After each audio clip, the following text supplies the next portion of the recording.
జగిత్యాల జిల్లాలో తల్లి కూతుల మధ్య పంచాయతీ ఎన్నికల సవాల్ నెలకొంది. తిమ్మయ్యపల్లెలో సర్పంచ్ పదవి కోసం పోటాపోటీగా నామినేషన్ వేశారు. తిమ్మయ్యపల్లె సర్పంచ్ పదవి బీసీ మహిళకు రిజర్వ్ కావడంతో తల్లి గంగవ్వ, కూతురు సుమలత బరిలోకి దిగారు.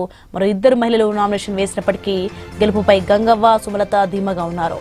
వీళ్ళిద్దరి మధ్య పోటీ ఉంటుందని గ్రామస్తులు సైతం భావిస్తున్నారు. నామినేషన్ వెనక్కి తీసుకునేందుకు ఏ ఒక్కరూ ఇష్టపడడం లేదు. డెవలప్ చేయాలనుకుంటున్నాను. ఇప్పుడు స్కూల్ బాగాలేదు, దాన్ని మంచిగా ఇంకా ఇంప్రూవ్ చేసి మంచిగా డెవలప్ చేయాలనుకుంటున్నాను. ఊర్లో ఏరియాలు కానీ కొంచెం ప్రజలను కానీ చూసుకోవాలని, బాగా డెవలప్ చేయాలని. ఇక ముగ్గురు ఉన్నారు. ఫస్ట్ వచ్చేసి మా అమ్మ ఉంది, తర్వాత ఇంకా గుంజ మామయ్య, తర్వాత గజీబు మామయ్య, ముగ్గురున్నారు. పోటీకి తప్పుకోవాలని కోరుకుంటున్నా కానీ ఏమో చూడాలి, మరి తప్పుకుంటుందో లేదో. అంటే మామూలుగా ఊరిని డెవలప్ చేయాలనుకుంటున్నా. ఇప్పుడు స్కూల్ బాగాలేదు, దాన్ని మంచిగా ఇంకా ఇంప్రూవ్ చేసి మంచిగా డెవలప్ చేయాలనుకుంటున్నాను.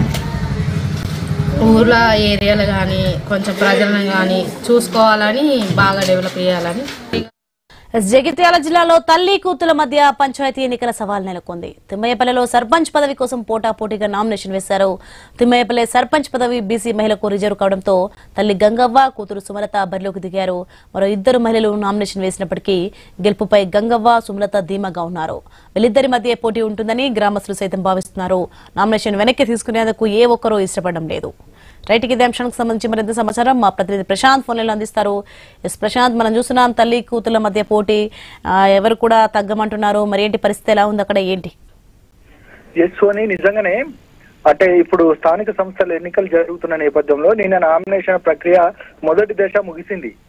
దాని నేపథ్యంలోనే ఇక ఏదైతే కొరుట్లకు సంబంధించి తిమ్మయ్యపల్లి గ్రామంలో గతంలో ఐలాపూర్కు సంబంధించి గ్రామ పంచాయతీలో విలీనమైన గ్రామంగా ఉంది. 5 గ్రామాలు, దాంట్లో ఏదైతే ఐలాపూర్కు సంబంధించి గ్రామాల్లో విలీనమైన పరిస్థితి. అయితే చాలా తక్కువ ఓటర్లు ఉంటారు. అయినప్పటికీ కూడా ఆ గ్రామ పంచాయతీకి సంబంధించి మనం ఇప్పుడు చెప్పుకుంటున్నట్టుగా ఏకగ్రీవంగా గతంలో శివరాత్రి రాజిరెడ్డి అనే ఒక వ్యక్తి ఎన్నికయ్యారు. ఏదైతే మనకు తిమ్మయ్యపల్లికి సంబంధించిన గ్రామానికి సంబంధించిన శివరాత్రి రాజిరెడ్డి ఎన్నికైన నేపథ్యంలో అందరు కూడా ఈ అన్ని రకాలుగా ఖచ్చితంగా ఇక మిగతా వారిని వేరే వాళ్ళని ఎన్నుకుందాము అనే నేపథ్యంలో ఒక్కసారిగా బీసీ మహిళ వచ్చింది.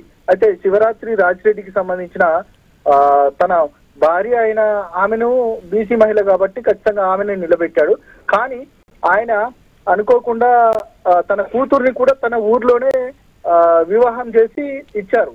కాబట్టి ఆ కూతురు కూడా ఏదైతే శివరాత్రి రాజిరెడ్డికి సంబంధించి అగెనెస్ట్ గా నిలబడిన పరిస్థితి. మొత్తానికైతే ఈ ఇద్దరు తల్లి కూతుర్ల మధ్య మాత్రం ఖచ్చితంగా పోటీ నెలకొన్న పరిస్థితి కనబడతా ఉంది. ఈ ఇద్దరి నేపథ్యంలోనే ఇప్పుడు అంటే సర్వత్రా ఆసక్తికరమైన చర్చ జరుగుతోంది. అంటే ఈ ఎన్నికలలో అనేక రకాలైన సర్వత్రా ఆసక్తికరమైన సంఘటనలు జరిగాయి. గంగాధరకు సంబంధించి ఒక వ్యక్తి ఎస్సీ రిజర్వ్ వచ్చినందుకు ఖచ్చితంగా అంటే ఒక మహిళను పెళ్లి చేసుకున్న సందర్భం చూసాము. ఆ తర్వాత జరిగిన పరిణామాలు 40-50 లక్షలు ఒక గ్రామ పంచాయతీకి పెట్టి ఖచ్చితంగా ఏకగ్రీవం కావాలని చూసిన సందర్భాలు అనేక కోకొల్లలో జరుగుతున్న నేపథ్యంలో ఇదొక ఆసక్తికరమైన సంఘటన మనం చెప్పుకోవచ్చు.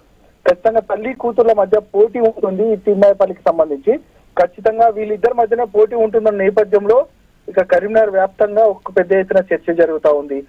ఎవరు విత్డ్రా చేసుకునే అవకాశం మాత్రం లేని పరిస్థితి కనబడతా ఉంది. మొత్తానికైతే వీరిద్దరి మధ్యన ఎవరు గెలుస్తారు అనేది మాత్రం ఊరే కాదు, అదే విధంగా కరీంనగర్ వ్యాప్తమే కాదు తెలంగాణ వ్యాప్తంగా చూస్తున్న పరిస్థితి కనబడుతుంది. మొత్తానికైతే ఇది ఒక ఆసక్తికరమైన సంఘటనగా చెప్పొచ్చు. సోని. ప్రశాంత్, మరి అక్కడి ప్రజలు ఏమంటున్నారు? అంటే ఇలా పోటీ చేస్తున్నప్పటికీ అంటే ఎవరొకరు తగ్గొచ్చు కానీ చుట్టుపక్కల ప్రజలు చెప్పట్లేరా? మరి ఏకగ్రీవంగా ఎన్నుకునే అవకాశం అయితే లేదా? ఏకగ్రీవం అనే అంశాన్ని తెర మీదకి తీసుకొచ్చినప్పుడు నలుగురు పోటీలో ఉన్నారు. ఆ నలుగురు బీసీ అభ్యర్థుల సంబంధించి ఇంకా మిగతా ఇద్దరు కొంత పోటీలో ఉన్నప్పటికీ కూడా ప్రజలు మాత్రం ఆసక్తి చూపెట్టట్లేదు అనేది మాత్రం మనకు అంటే మనం స్థానికంగా వెళ్ళినప్పుడు తెలుస్తున్న అంశం. అయితే దాంతో పాటు ఈ ఇద్దరు మాత్రం తల్లి కూతుర్ల విషయానికి వస్తే మాత్రం ఖచ్చితంగా తల్లి గెలుస్తుందా? గతంలో తన భర్త అయిన రాజిరెడ్డి గెలిచాడు, ఖచ్చితంగా నేనే గెలుస్తానని ఆమె ధీమా వ్యక్తం చేస్తా ఉంది. కానీ ఖచ్చితంగా తన తండ్రి గతంలో గెలిచాడు, ఖచ్చితంగా నేను ఇదే ఊర్లో ఉంటున్నాను, నేను కూడా అభివృద్ధి చేసి చూపిస్తాననేది కూడా సుమలత చెప్తా ఉంది. మొత్తానికైతే ఈ ఇద్దరి మధ్యలోనే పోటీ ఉంటుంది. ఈ ఇద్దరి మధ్యలో పోటీ సిచ్యువేషన్ మాత్రం ఎవరు ఏమి చెప్పినప్పటికీ కూడా ఎవరు కూడా ఖచ్చితంగా విత్తుగా అవకాశం మాత్రం లేదని మాత్రం స్థానికంగా వినిపిస్తున్న చర్చ. ఈ ఇద్దరు పోటీ మాత్రం ఆసక్తికరంగా మారిన సందర్భం కనబడుతుంది. సోని, right, thanks for information Prashanth.